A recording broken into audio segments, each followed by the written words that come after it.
Hey there, I'm Lisa Jeffries. Thanks for tuning in to my Periscope video on the Global Luxury Management Program's summer reading list. Today I'm going to talk you through a couple of the books we were assigned to read this summer and give you my opinion on a few of them. We're going to go through these in the order in which I read them. No particular order, it's just the first book I picked up. Luckily, all of these were available on Amazon as paperbacks or hardbacks. All were really affordable.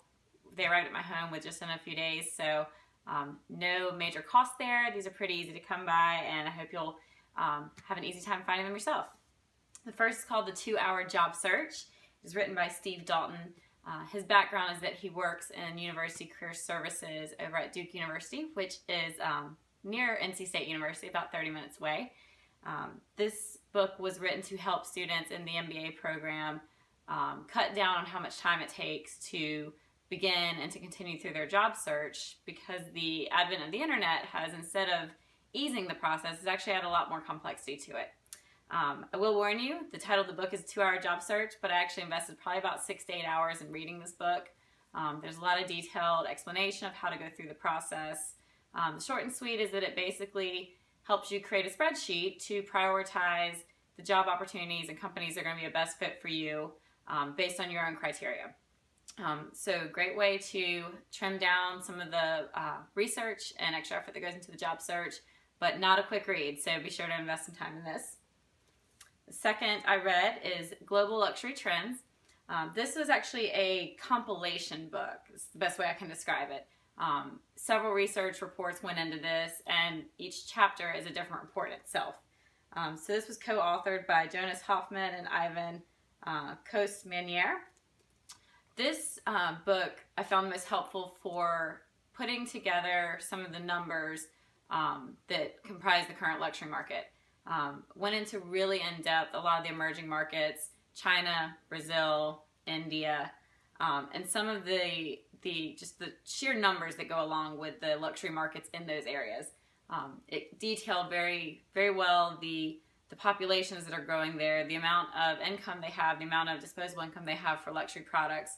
So this put numbers to things, but in my opinion, it didn't get very detailed into the marketing strategies or any of the business management strategies that companies need to have to operate successfully in these emerging markets. So I would have liked a little bit more detail from some of the writers, some of the reports they included. I found that they were a little vague for my taste. For example, there was a whole chapter devoted to talking about luxury sponsorships of the sport of polo, which is very interesting to me.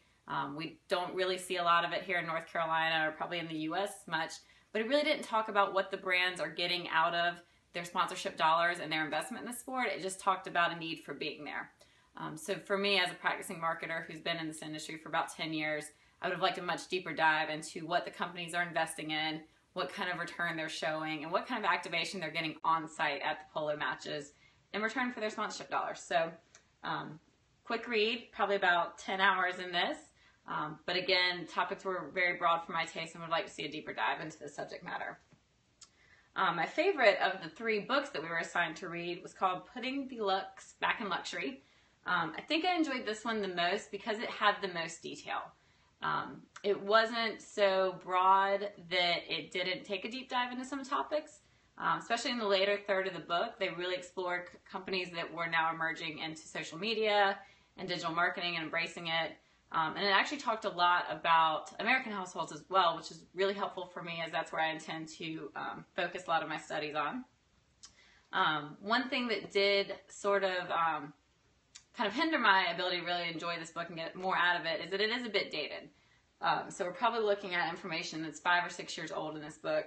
Great example of this is they talked about a winemaker in New Zealand who started experimenting with Twitter. So being a Twitter user myself, I got excited about it. I wanted to check out the brand, which is actually one of my favorites, and I go to find their Twitter page and found that it's been abandoned for about 2 years. So there is some dated information here, especially when it comes to digital marketing. They just kind of glazed over the impact that websites have, that mobile applications have, that mobile consumers have, and they didn't even talk about email marketing at all. And they very heavily focused on Facebook when talking about social media. So again, I can certainly attribute that to what was going on in this industry several years ago, and even just a few years now. So I'd love to see an update to this book, and maybe that's something we'll address in this course. And as a freebie, something I wanted to share with you all is something you can find on newsstands right now. This is this month's issue of Elle magazine. This was not required reading. This is something that just comes in my mailbox, but I found 2 great stories here that I think luxury students, luxury marketers will really appreciate. One was about an apparel company I'd never heard of that was co-founded by Bono of U2, and it was talking about his goal of taking the culture of arts and apparel artisans from Africa and bring it to a profitable business here in the U.S. It's very cool to hear about the creative director there. She's only 32, which I think is just an incredible accomplishment that she's now leading the creative charge for that company. The company is called Edun, E-D-U-N. I just followed them on Instagram tonight. Looks like they're sharing a lot of cool stuff, beautiful clothing and accessories that are making a livable wage for the artisans in Africa. So it's something I'm certainly interested in keeping an eye on. And then there were some other great stories. One of them was actually kind of interesting. It was about the woman who has been brought in to turn around American Apparel. So this is the cover art for that story. Interesting story here.